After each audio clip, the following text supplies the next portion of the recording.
വലിയൊരു പ്രശ്നം എന്താണെന്ന് ചോദിച്ചാൽ കേരളത്തിൽ ഇപ്പോൾ നമ്മൾ ബി ജെ പിക്കാരെല്ലാം വർഗീയവാദികളാണ്. അതാണ് ഇവിടുത്തെ പ്രശ്നം.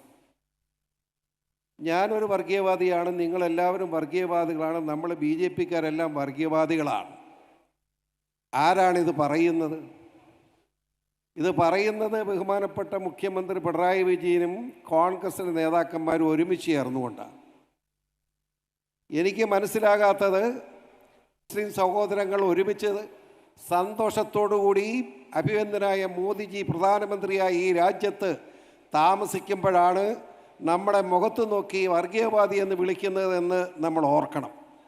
ഇന്ത്യയും പാകിസ്ഥാനുമായി യുദ്ധം ആരംഭിച്ചപ്പോൾ പാകിസ്ഥാൻ അനുകൂലമായ തീരുമാനമെടുത്തുകൊണ്ട് ഇന്ത്യക്കെതിരെ പ്രസ്താവന നടത്തിയ ജമാഅത്തെ ഇസ്ലാമിയെ കെട്ടിപ്പിടിക്കാൻ കോൺഗ്രസ്സുകാരൻ ഓടി നടക്കുകയാണ്.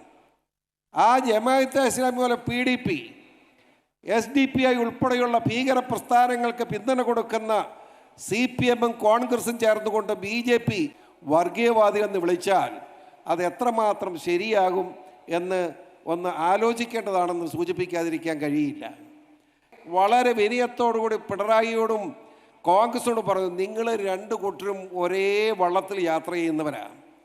നിങ്ങളുടെ കൂട്ടത്തിൽ കൂടിയിട്ട് കാര്യമില്ല, മാറ്റം ആവശ്യമാണ്.